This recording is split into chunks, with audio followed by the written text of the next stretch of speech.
frequented by a unique brand of militant German homosexualists.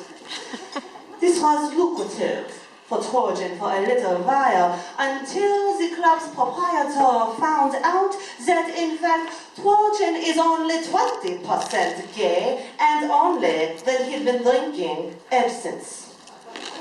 Yes. Furious at being deceived, the club owner and a few of the other militant homosexuals bound and gagged poor young Trojan as they locked him in the tool shed out back, and this is how I found him. Yes, I know. It's kind of sad, right?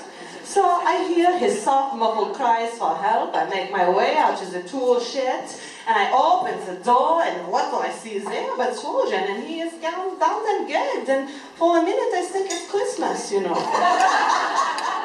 No, because really, it looks like my date night. So I look at him, and then I realize he does not want a date, he actually wants some help, and so I help him out, you know. And I bring him over here to my club, and I give him a job, and ever since he has been stooping for anti-authoritarian gays and non-gays heavily, ever since. What do you say, children? Should we see some Trojan original?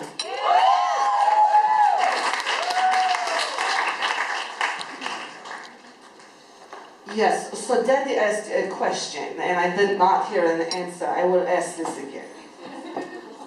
You want to make Daddy happy, because then maybe Daddy make you happy, you know? So I ask you again, okay? Are you ready? Do you think you might like to see? Oh, there he is. I know, I like to see. The young Trojan original, you like to see him? Alright, then I give him to you, the only Trojan original.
the young Trojan original.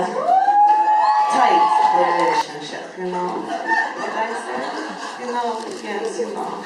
So anyways, our next performers, Troupe Hipnotica. No one in Berlin is entirely sure of the origins of the women in Troupe Hipnotica, but they are often referred to as the mysterious ladies of the East. I will tell you one thing I know for sure about them, so it's this. They are very tight-lipped about their past. But, you know, because of this probably, rumors do swirl about them as feverishly as their false skirts swirl about their ankles. One rumor has it that they actually escaped religious persecution somewhere in the Middle East after performing publicly with their midriffs and their ankles bared.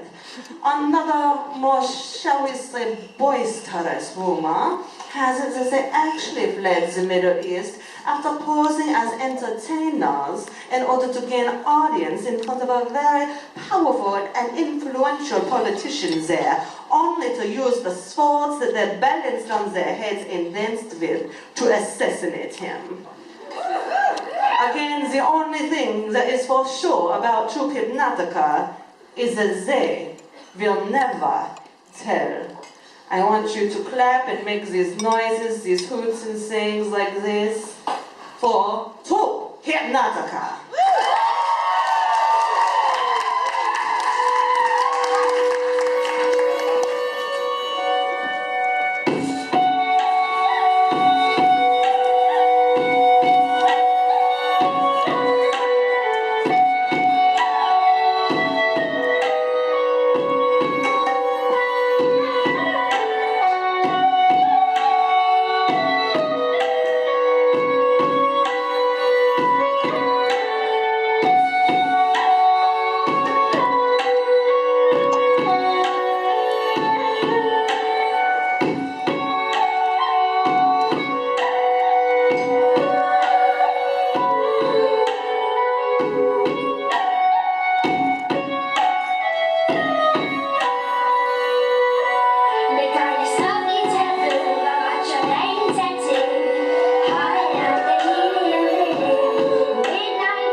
In her younger years, Cherry Manhatten had been known as Berlin's dirty debutante. As an aspiring actress, she'd spent quality time on every casting couch in the city. But then one night, after being out with yet another debaucherous older actor who'd plied Cherry with too much cocaine and champagne, she had this vision that changed her life.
Just a little bit.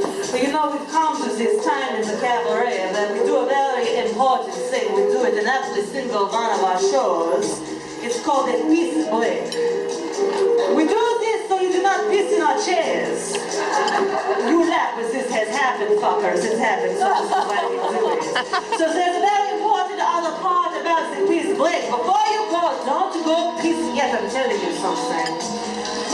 There's this other thing that's going to happen. You know, we're having hard economic times in Germany. Of course, you American tourists would know nothing about hard economic times, would you? No, of course not. But you know, I work very hard. I try to pay